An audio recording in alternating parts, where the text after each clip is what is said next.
Hello, I'm still on the subject of windmills.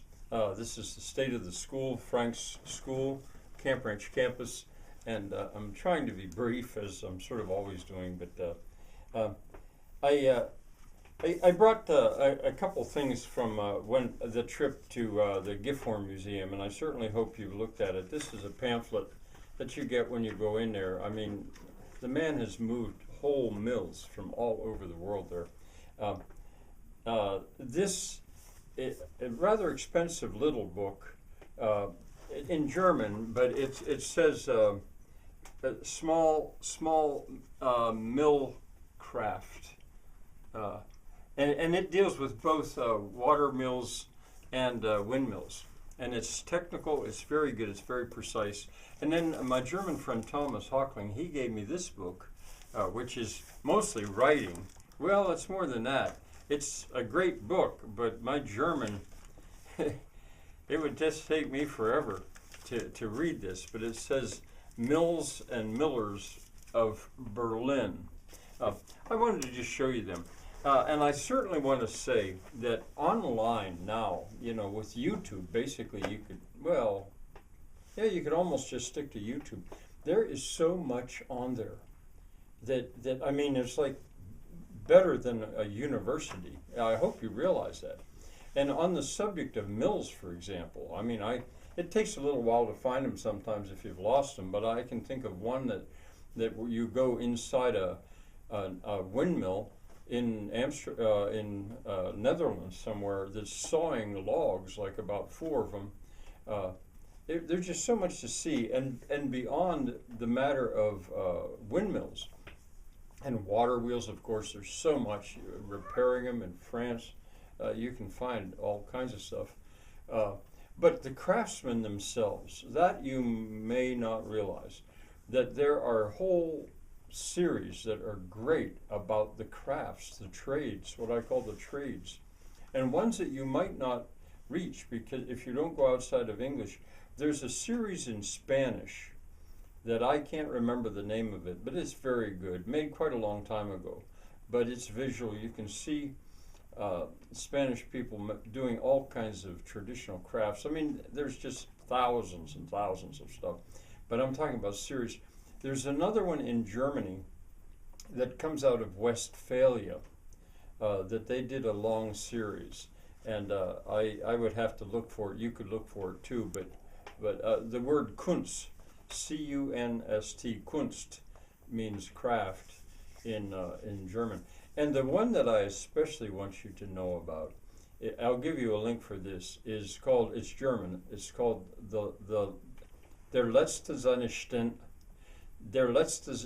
Standes, the last of his trade. And there are about 80, I think, that they made, or over 50, I'm sure, that you could find. And they are so good. Now, they're in German, but you can just turn the sound off or let the sound on and watch what they see. So I wanted to be sure to tell you that. Okay, the other thing, let me remind you that windmills here, for the most part, I regard as toys. I mean, they would be for playing. They would not be critical. But I want to tell you where 4 of them I would like to put. One down in the meadow, right down people would drive by it all the time. It would be medium sized. None of these would be really big. But I started to build that, actually. It's right in the middle of what I call the pig fold. And I have it laid out, and I actually have a model. Oh, maybe I'll show you that, and it's right back behind me. I have a model of how I want to frame it up. So there's that one. There's another one I want to make right here by where we drive up the lane, because I want to make a windmill that would power all kinds of machinery there. It wouldn't power it very effectively, and of course not often. That's the way the wind is here. But still, this is a school, Frank's school, and I want to teach, and it would be a great chance to teach all the mechanisms, the mechanical engineering, the powertrain that could go through what a windmill could drive, and then all this machinery, right down to a sawmill. There wouldn't be anywhere near enough power for that sawmill off any amount of wind here. So I would have a tractor engine there as well to drive it. But there's that's two. And the other two are up on top of the hill. And I was just going to make one, but I think I'll make two because I have the material. One of the problems with a windmill is it blows over unless you go deep into the ground, anchor it deep in the ground, or have a very heavy stone foundation or something. What they do with these huge wind turbines, as I suggested before, is they dig a huge hole and go way deep and then fill it full of concrete and steel, sort of like a light pole. And that's where so much of the material, that, and of course also the copper, but that I talked about that already. But anyway, up on the hill, they wouldn't be big, but I have enough material. I have old hand-hewn beams, a lot of them from the neighbor's barn that burned down. And I've got them all up there, gathered up. And when I got them up there, I realized I've got enough for not one but two windmill bases, basically to give the weight. And the one, I would only need one, but the one I would sort of set up to saw logs, but with a bandsaw, and slowly, just sort of to show, well, to use it.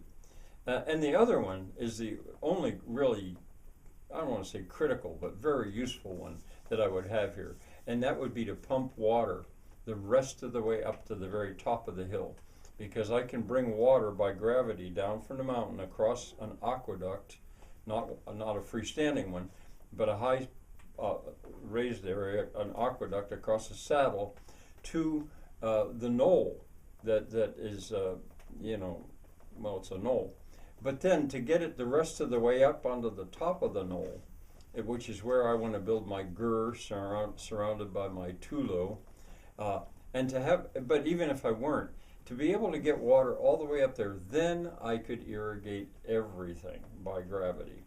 But to make that final lift, and I think that would be a really fun and useful thing to do with a windmill.